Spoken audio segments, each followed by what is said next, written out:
Okay, before we start, let us pray first.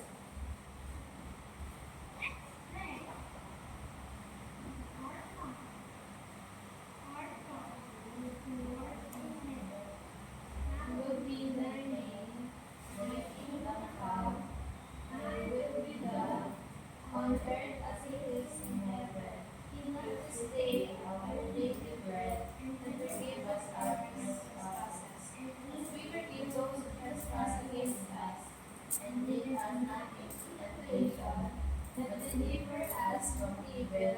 Amen. Good afternoon, grade 5. Good afternoon, teacher. How are you today? We're fine, teacher. Okay, good to hear that. Now, we will have a visitor. And do you know his name? Yes, teacher.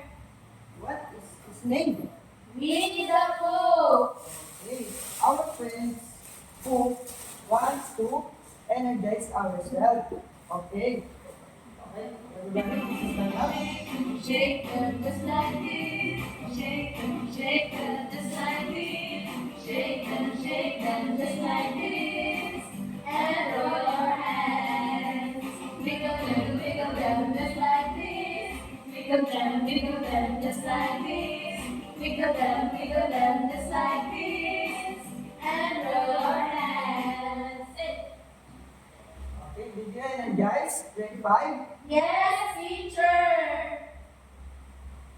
Okay, now our friends who wants to ask something about what you're going to do if your teacher talking here in front.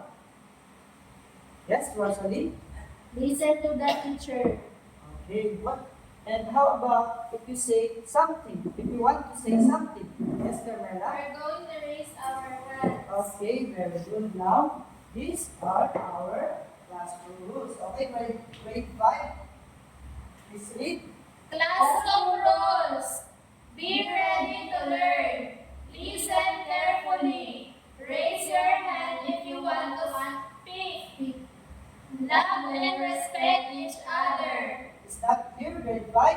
Yes, teacher. Okay, now, I have here a set of words that we will encounter later during our discussion. Okay? Okay, grade 5, please read. Rain. Base. Decimal. Percentage. Base. Okay, very good. And now, our friend who wants to ask something about if you still remember our last topic yesterday. And what is our last topic yesterday all about? Yes, Rosalie? It is all about percentage, base, and rate, teacher. Okay, very good. Now, I prepared here an activity. If you really understand our last topic yesterday. Okay, grade 5, let's read. Directions. Identify percentage, base, and rate in each tab problem. Write your answer in the correct column. Okay, for the number 1, who wants to answer? Yes, Rosalie?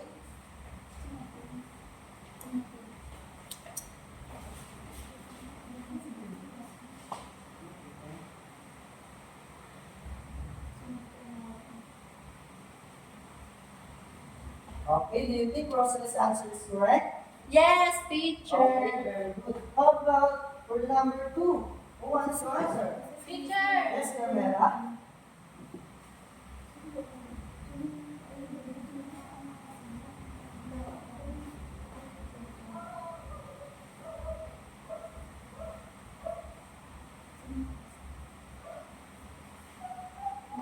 Okay, do you think Carmela's answer is correct? Yes, teacher. Okay, very good. How about for number 3?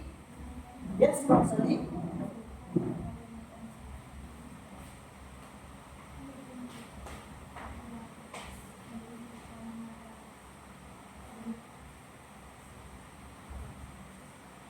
Okay, do you think Rosalie's answer is correct? Yes, teacher. Okay, very good. How about for the number 4? Who wants to answer? Yes, Rosalie?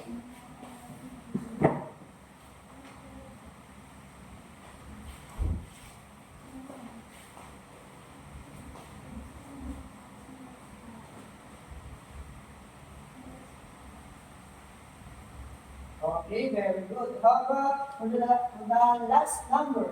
Yes, Camila?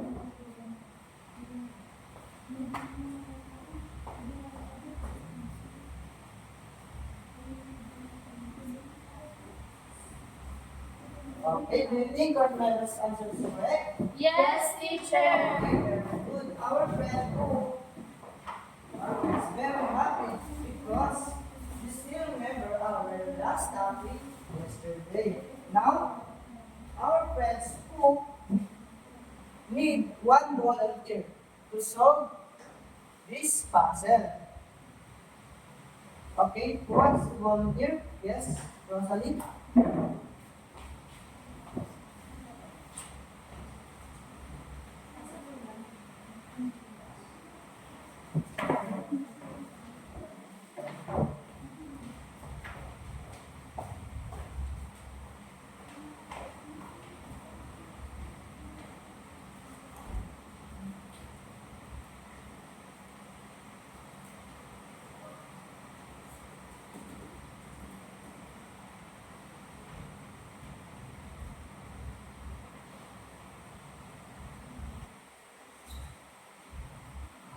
Okay, now grade 5, I want you to observe to the puzzle you assembled.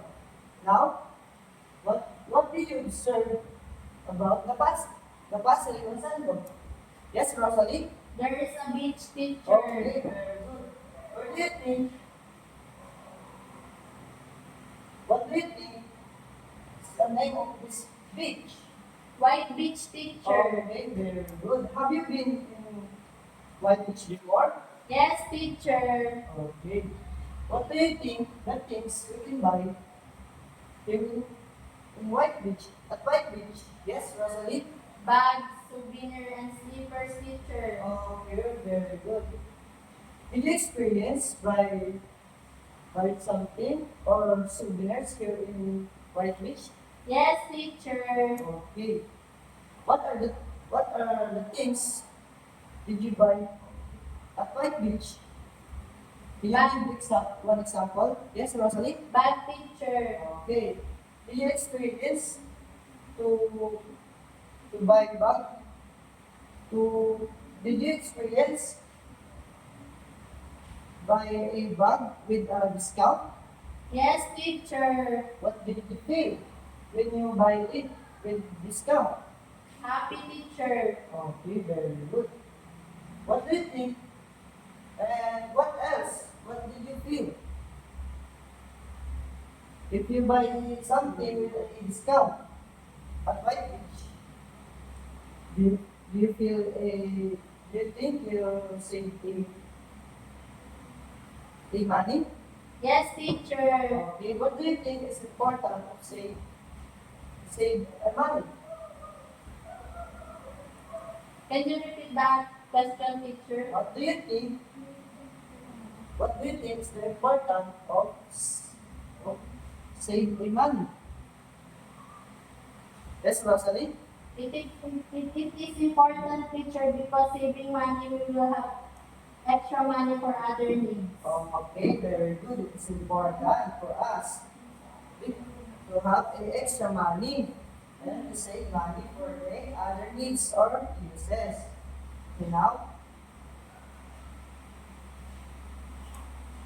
Okay, now our friends who wants to group you into 3 groups. And now, I want you to look on the top of your table, okay? And let's have a picture, okay? Who got picture like this? Okay. Yes, Rosalie, what do you think it is? It is galleon, teacher. Okay. Where, where can we find this galleon? In Munye's teacher. Okay, we can see this garden here in Puerto Galera. In, especially here in Wedding Village. Now, for the, for the student who got picture like this, will be the group one.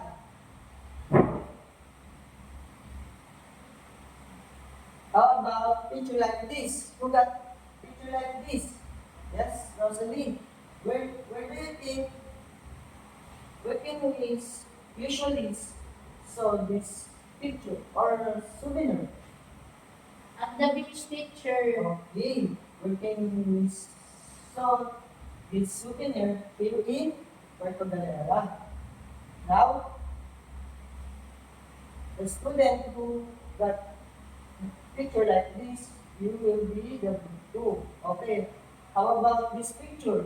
What do you think it is? Yes, Rosalie? It is shell teacher. Okay. Well, it is shells. And where do you think where do you think see those shells? At the beach teacher. Okay, very good. And the student who got picture like this, he will be group 3. Okay. For the group 1, please read the direction. Directions. Identify the possible discount percentage and answer the following question. Okay, very good. For the group 2, please read the direction. Direction. Read the text carefully and answer the following question. Okay, very good. For the group 3, please read the direction. Directions. Read the text carefully and answer the following question. Okay. Okay, where's the group 1? This is your envelope. Okay, for the group 3,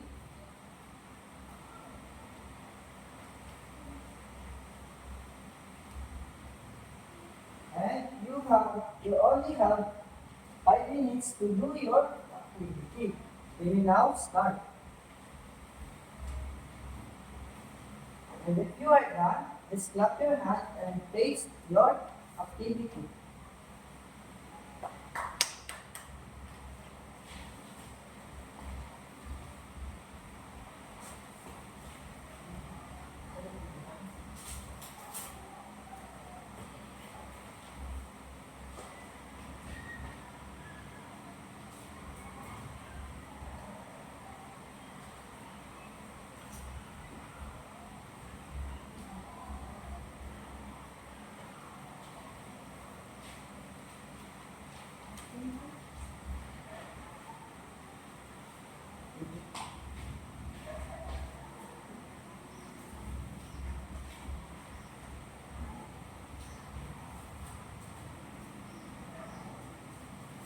Okay, everyone, please quiet.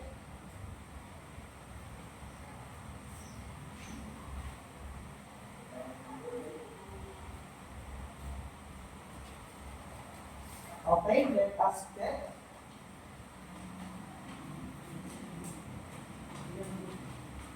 Will it work?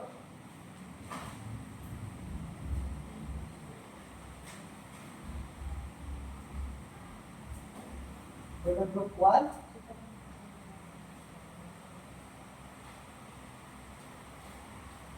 Okay, for the number 1. Check. Number 2. Check. Number 4. 5. Check. And for the group 1, we got 20 points. And for the group 2. Okay, group 2, please read the direction again. Direction. Read the text carefully and answer the following questions. Okay, for the number 1, what is being asked in the problem? How much will you save if you purchase the bag? Okay, very good. Very good. Very good. For the group 3, also got 20 points. Okay, for the last group. Okay, please read the direction. Direction. Read the text carefully and answer the following questions. Okay, for the number 1, what is being asked in the problem? How much will you save if you buy the shell during the sale? Okay, very good. And for group 3, you also got 20 points. Okay, for each group, give yourself 5 claps. Okay, now, let's discuss. Okay, now, grade 5, I want you to recite the multiplication of 6. 6 times 0 equals 6, 0. 6 times 1 equals 6. 6 times 2 equals 12. 6 times 3 equals 18. 6 times 4 equals 24. 6 times 5 equals 30. 6 times 6 equals 36. 6 times 7 equals 54. 6 times 8 equals 6 times 7 equals 54. Okay, very good. Now, okay, now, based on the first problem, what is being asked again? Yes, Rosalie? How much money will you save if you buy the galleon souvenir? Okay. What do you think is the first step?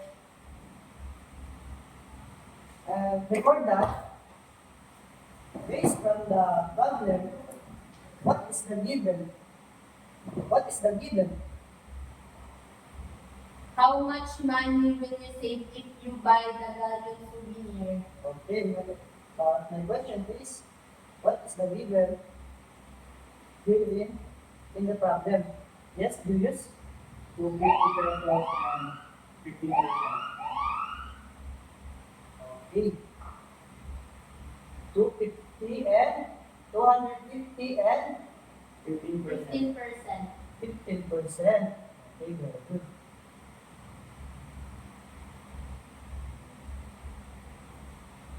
Again, what is being asked in the problem? Yes, Julius? How much money will you save if you buy the galleon souvenir? Okay, very good. What do you think is the first step you did to get the discount percentage in the problem? Yes, Rosalie? Find the base first teacher. Okay, very good. Now, what do you think is the base in the problem? Yes, Rosalie? 250 teacher. Okay, very good. It is this is the base.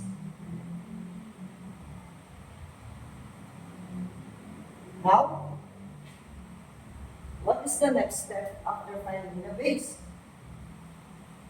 Yes, Rosalie? Find the rate. Okay, very good. We need to find the rate. Now we can find what do you think is the rate in the problem? Yes, Julius? 15%. Okay, very good. 50% is the rate.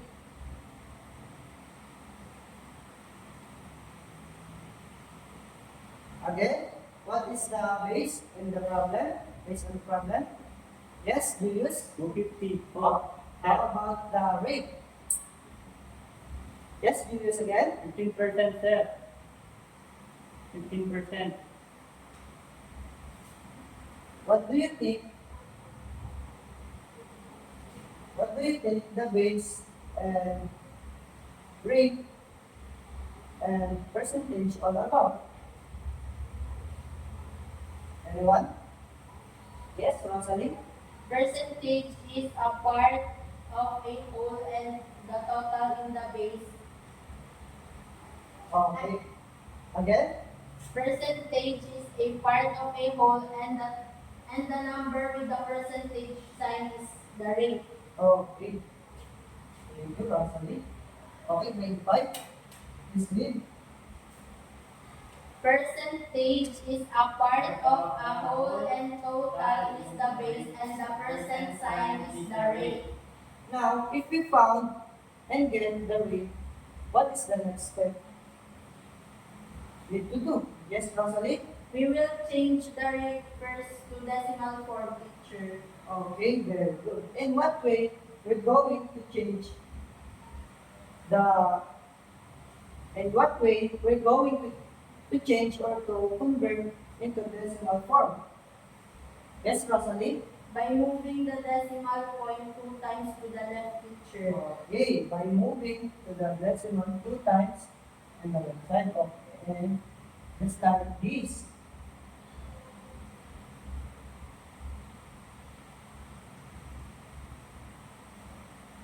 Again, By moving the decimal point 2 times to the left picture. okay, very good, that is 1, 2. So, after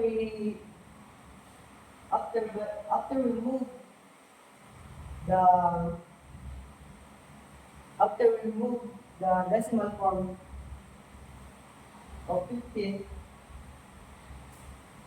so now what do you think is the decimal form of 50%? Yes, Rosalie? 0.15 picture. Okay, it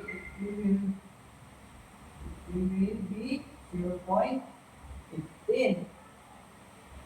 Again, now, based on your meta card, what is our formula to finding the discount percentage? Yes, Rosalie? P equals R times B. Okay, very good. Now, what is the operation you will use to get the percentage or the discount? Yes, Rosalie? We will multiply the base by the rate picture. Okay, very good. We will multiply the base. Again, what? We will multiply the base by the rate. Okay, we will multiply the base by the rate. Again, what is our rate? 15% picture. And based from the At decimal point. 0.15 picture. Okay, very good. Now what is 250 times 0.15? It is 37.5 picture. Okay, very good. It is 8. Again, It is 37.5 picture. again, this read. What is our answer? 37.5. 37.5. So now, how much money will you save if you buy the color souvenir? Anyone? Yes, Rosalie? You save 37.5 picture. Okay, very good. And we get this answer by using our formula. Again, what is our formula? P equals R times B. Okay, very good. Now let's proceed to the second problem. Again, okay, grade 5 is with A bag A bag that regularly costs 650 pesos is on sale with a 30% discount. How much will you save if you purchase the bag? okay, very good. Okay, based on the first problem, what is being asked? Any other hand? Yes, Julius. How much will you save if you purchase the bag? Okay, very good. So, what is the first step to do to get the discount or percentage when we purchase the bag? Yes, Rosalie? Find the base first, teacher. Okay, very good. Based on the problem, what is our base? 650, teacher. Okay, very good.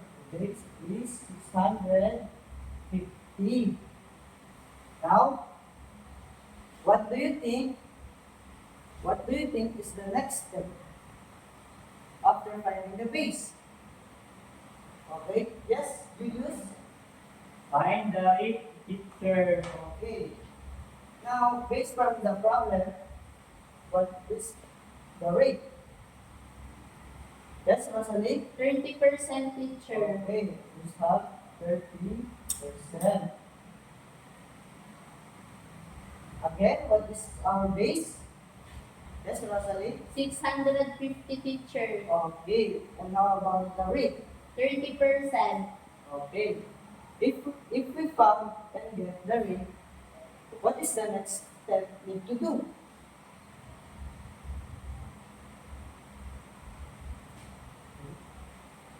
Again, what is the next step to do? Need to do? Yes, Rosalie? We will change the rate first to decimal form, teacher. Okay, very good. And what way we're going to change or to convert into decimal form?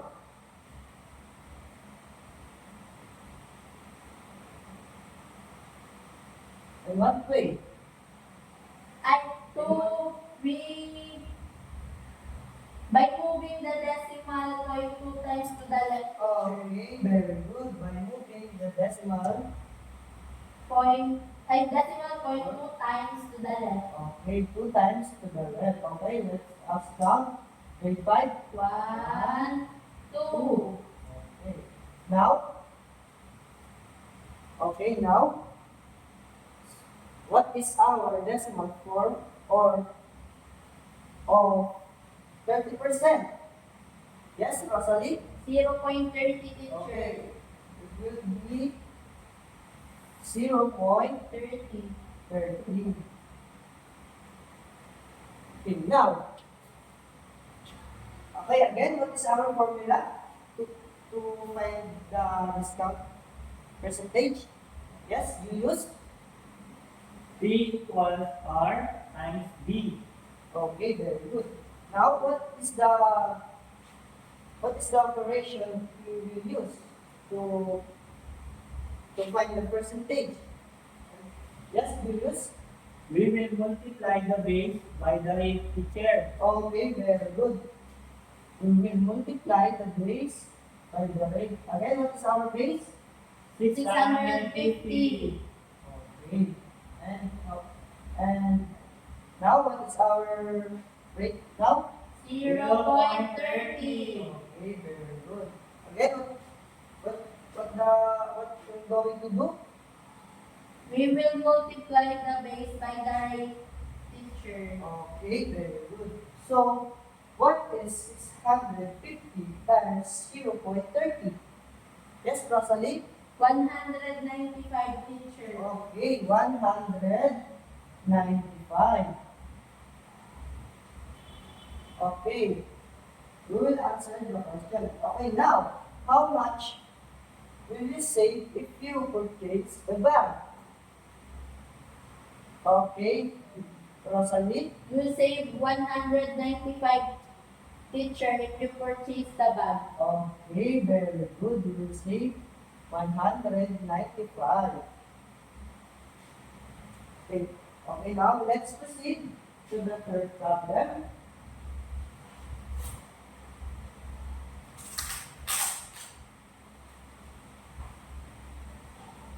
On grade 5, please read.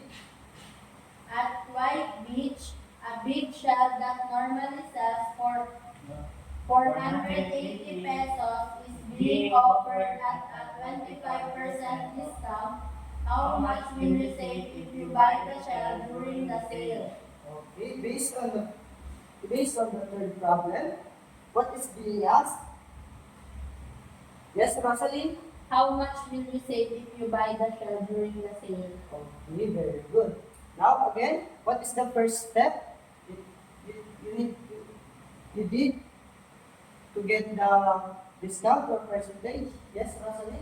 Find the base first, teacher. Okay, find the base. Okay, base from our problem. What is the base?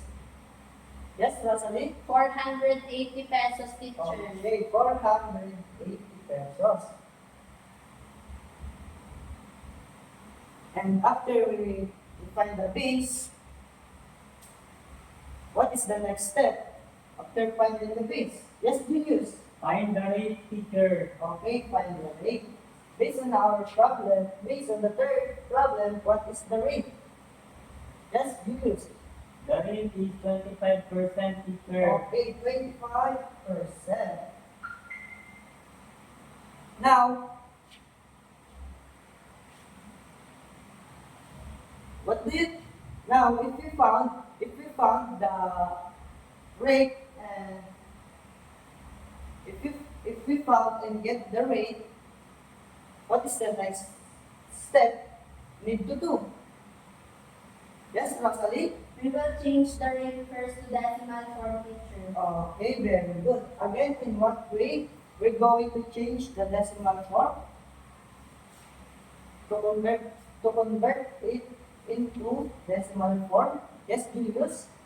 By moving the decimal point 2 times the left. Okay, by moving the decimal form 2 times To the left. to the left. Okay, let's count again. Grade 5. 1, 2. Okay, very good. Now, so now, what is the decimal form of 25%? Now, yes, Rosalie? 0.25, Okay, teacher. it will be 0.25. Now, what do you think is the operation that we will use to find the discount of percentage? Yes, Julius? We will multiply the base by the rate, teacher. Okay, very good. We will multiply the base by the rate. Again, what is our base? 480, teacher. Okay, now, who wants to try to fill in front? Okay. Now, what is 480 times 0.25? Who wants to try? Fill in front. Yes, Julius?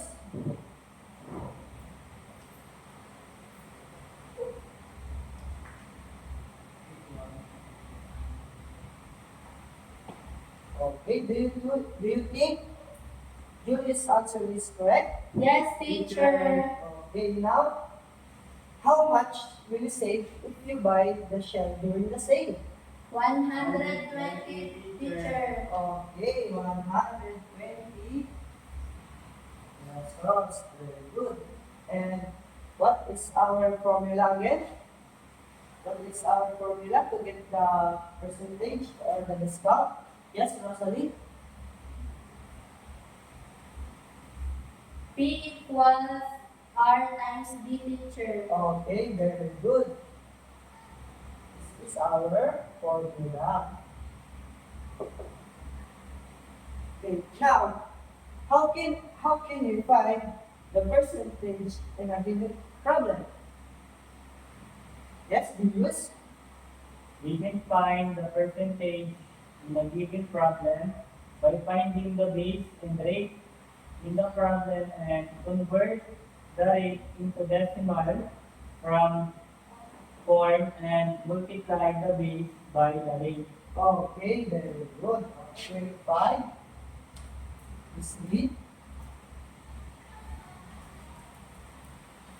We Can can find the percentage in a given problem by finding the base and rate in the problem and convert the rate into decimal form and multiply the base by the rate. Okay, did you understand?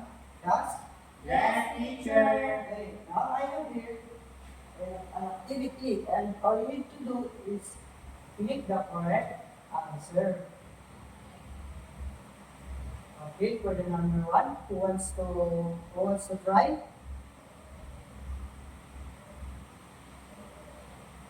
Okay. Okay, grade 5 for the number one, please read. If you scored 75% on a 20-point test, how many points did you miss? Okay, grade 5, who wants to try?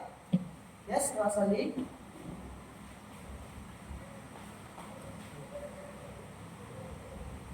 Okay, very good. The answer is, 15, teacher.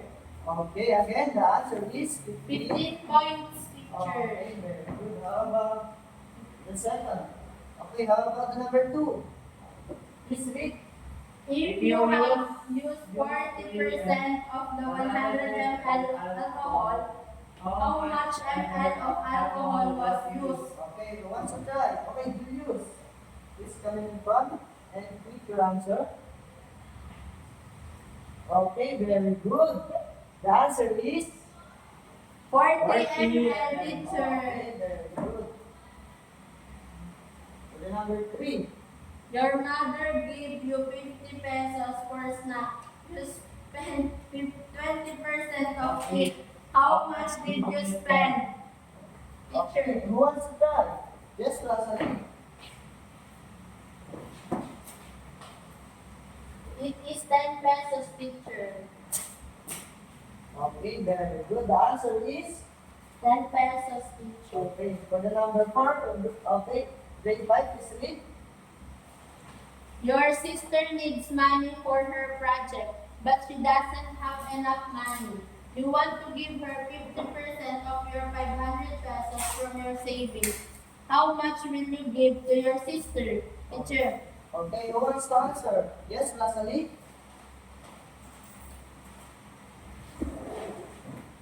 Okay, very good. The answer is 250 pesos, teacher. okay, very good. Okay, for the last number, everybody is read.